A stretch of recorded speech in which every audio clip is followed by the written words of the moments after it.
వీధి కుక్కల దాడిలో చిన్నారి మృతి చెందిన ఘటన నంద్యాల జిల్లా బనగానపల్లెలో చోటు చేసుకుంది.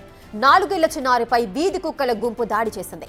గమనించిన స్థానికులు కుక్కలను తరమగ్గా అప్పటికే చిన్నారి స్పృహ కోల్పోయింది. ఆసుపత్రికి తీసుకెళ్లగా చికిత్స పొందుతూ మరణించింది. అధికారులకు ఎన్నిసార్లు విజ్ఞప్తి చేసినా పట్టించుకోలేదని, ఆ నిర్లక్ష్యానికి తమ చిన్నారి బలైందని ఆరోపిస్తున్నారు తల్లిదండ్రులు.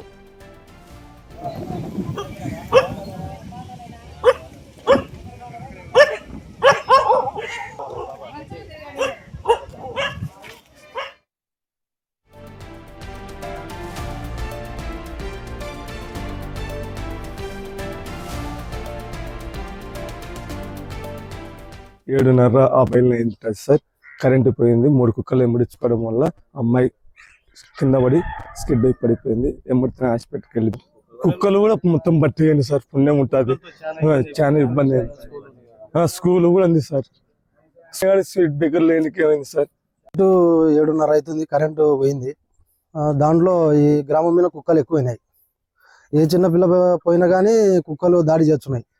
ఈ చోటైనా కాదు, ప్రతి చోట ఇదే జరుగుతున్నాయి. నిన్న గవర్నమెంట్ హాస్పిటల్కి 10 మంది కుక్కలు కట్టడానే జరిగినాయి అంట. డాక్టర్లు చెప్పిన విషయం అది.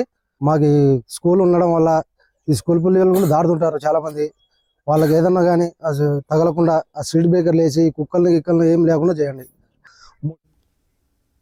వీధి కుక్కల దాడిలో ఒక చిన్నారి ప్రాణాలు కోల్పోయింది. ఈ ఘటన కర్నూలులో జరిగింది. పూర్తి డీటెయిల్స్ మా ప్రతినిధి శ్రీరామ్ అందిస్తారు.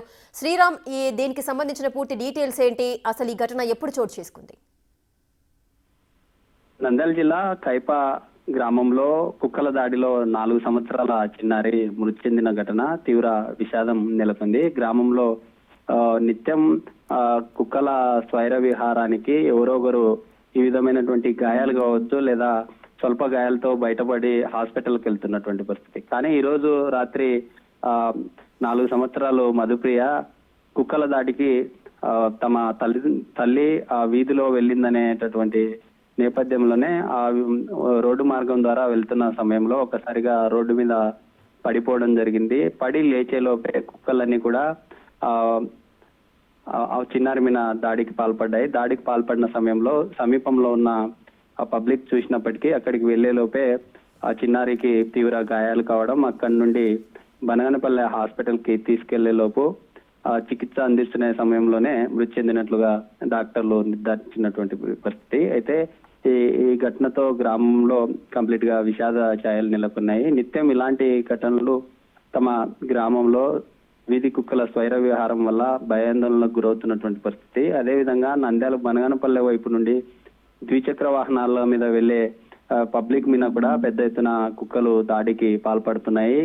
బైక్ల మీద వెళ్లే పబ్లిక్ మీద కూడా ఆ కుక్కలు రావడంతో బైక్లు డ్రైవ్ చేసుకుని వెళ్లే వారు కూడా కింద పడి యాక్సిడెంట్ అవుతున్నటువంటి పరిస్థితి. ఇలాంటి తరుణంలో అధికారులు ఇప్పటికైనా ఈ జరిగిన ఘటన ఏదైతే ఉందో ఇలాంటి ఘటనలు పునరావృతం కాకుండా చర్యలు తీసుకోవాలి. ఆ గ్రామంలో ఎక్కడైతే ఆ కుక్కలు ఎక్కువగా ఉండే ఆ ప్రాంతం ఉంటుందో ఆ ప్రాంతంలో స్పీడ్ బ్రేకర్ ను కూడా వేయాలంటూ స్థానిక గ్రామస్తులు కావచ్చు లేదా పబ్లిక్ కోరుతున్నటువంటి పరిస్థితి అయితే కనిపిస్తుంది. Right, thank you Sriram, thanks for the details. ఇక వీధి కుక్కల దాడిలో ఒక చిన్నారి మృతి చెందిన ఘటన నంద్యాల జిల్లా బనగానపల్లిలో చోటు చేసుకుంది. 4 ఏళ్ల చిన్నారిపై వీధి కుక్కల గుంపు దాడి చేసింది. స్థానికులు కాపాడడానికి ఎంత ప్రయత్నించినా అప్పటికే ఆ చిన్నారి స్పృహ కోల్పోయింది. ఆసుపత్రికి తరలించేలోగా ఆ చిన్నారి మరణించడం జరిగింది. ఈ వీధి కుక్కల స్వైర విహారానికి సంబంధించి గ్రామస్తులు కూడా ఎన్నోసార్లు అధికారులకు మొరపెట్టుకున్నా కూడా వాళ్ళు పట్టించుకోవట్లేదంటూ కూడా గ్రామస్తులు ఆరోపిస్తున్నారు.